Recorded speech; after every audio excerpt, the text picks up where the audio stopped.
Baik. Assalamualaikum warahmatullahi wabarakatuh. Saya Dirman. Saya merupakan mahasiswa akuntansi Fakultas Ekonomi Universitas Negeri Gorontalo. Nah, pada video kali ini saya akan berbicara, saya akan menjelaskan, dan saya akan berdiskusi dengan kalian semua mengenai geopolitik Indonesia. Nah, pasti teman-teman itu bertanya, apa itu geopolitik? Geopolitik itu, teman-teman sekalian ketahui, terbagi menjadi dua kata, yaitu geo dan politik. Nah, geo ini, teman-teman ketahui bersama, kita pernah mendengar kata geo, geografi, geoekonomi. Nah, kita flashback aja ke SMA gitu. SMA itu kita pernah mengenal apa itu arti geografi. Geografi juga sama seperti geopolitik.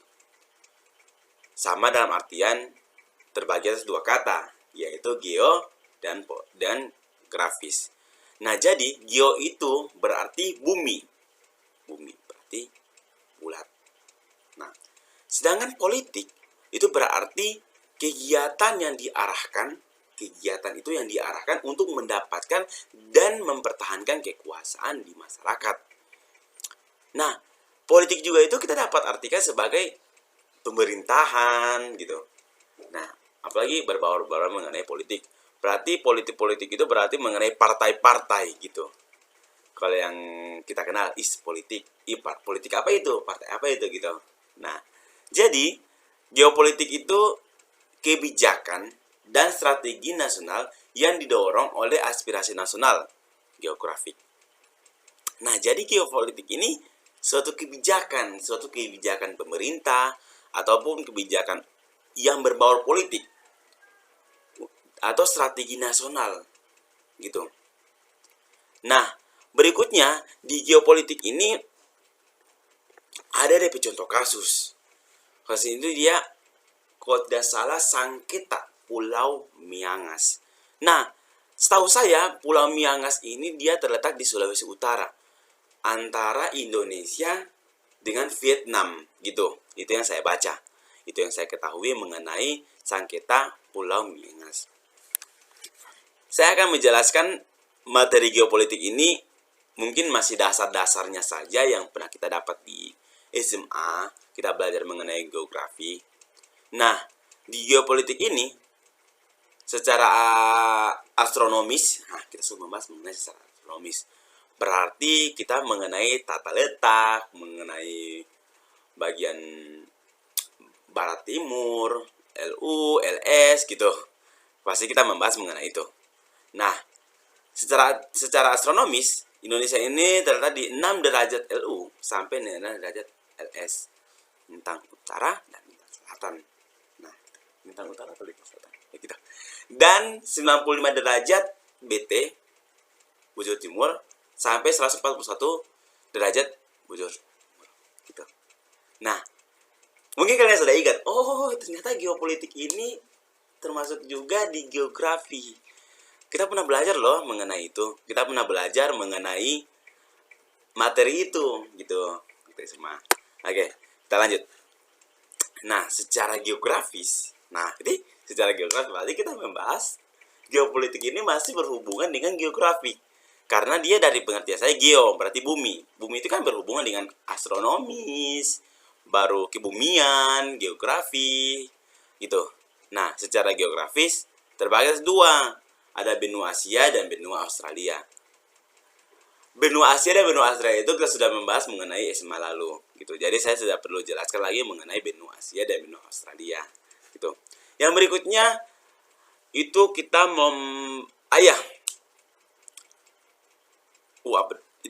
samudra, gitu. Nah, samudra ini ada terbagi atas dua, Samudra Hindia dan Samudra Pasifik, itu Indonesia. Ya, apalagi ya mengenai geopolitik. Nah, jadi wilayah Indonesia ini berada pada posisi silang yang mempunyai arti penting dalam kaitannya dengan iklim dan perekonomian. Nah, jadi kalau di Gorontalo itu berapa iklim?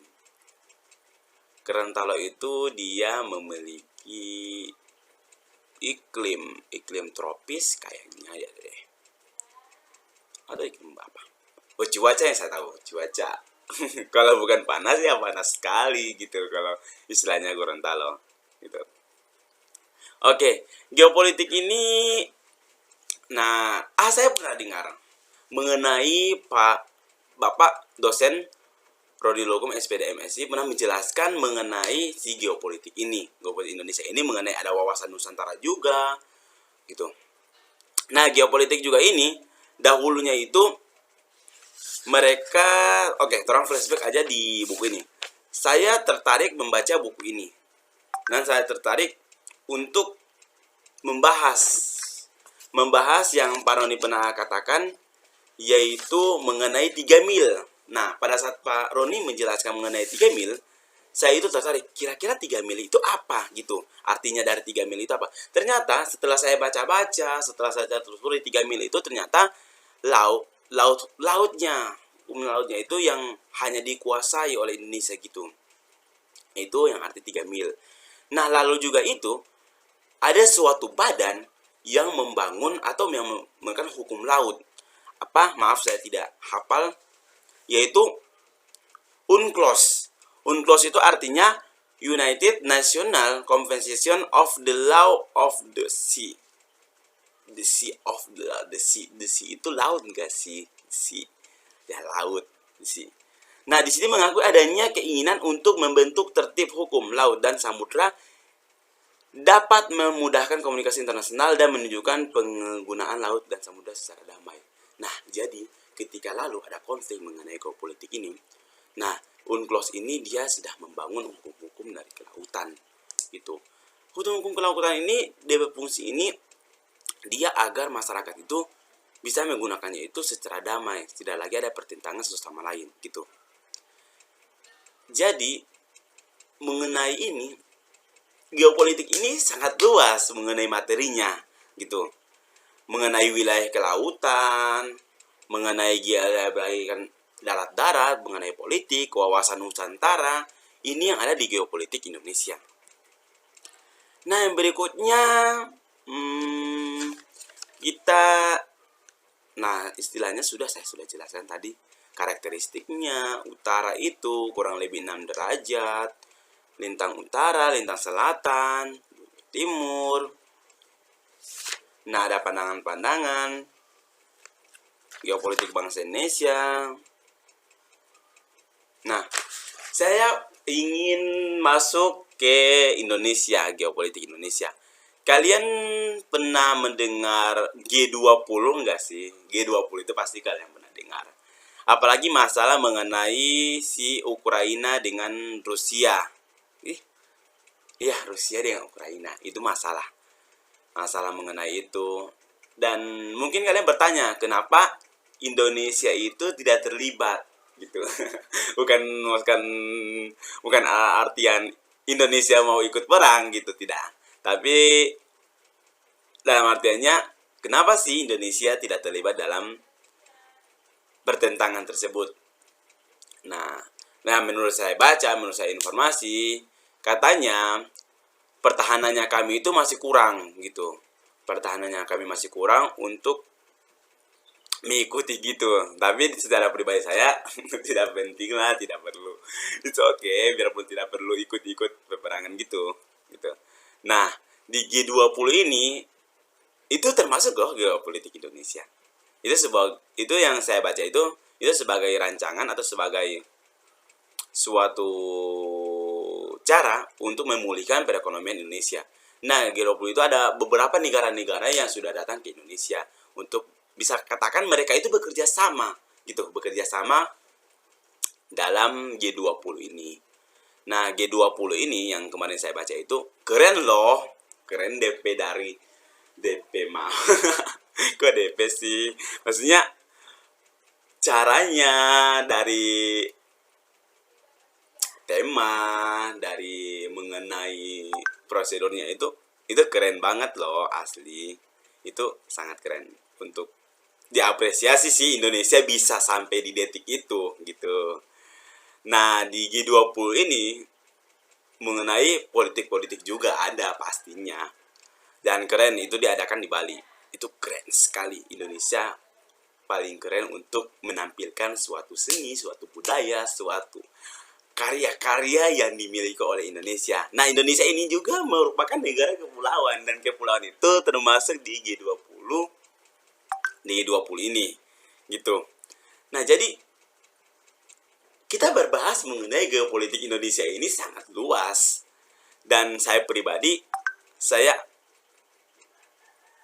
akan mendalami lagi materinya mengenai G20 ini. G20 maaf. Maksudnya geopolitik Indonesia ini gitu. Karena apa? Karena geopolitik Indonesia ini sangat bisa dikatakan sangat menantang, sangat menarik untuk kita bahas lebih dalam. Apa itu geopolitik itu? Gitu. Jadi, menurut saya pribadi, geopolitik Indonesia ini mengenai wawasan Nusantara gitu. Baru mengenai politik-politik gitu, menurut dari geopolitik lah gitu. Baru ada lagi mengenai apa ya yang saya pernah dapatkan. Nah, lintasan gitu.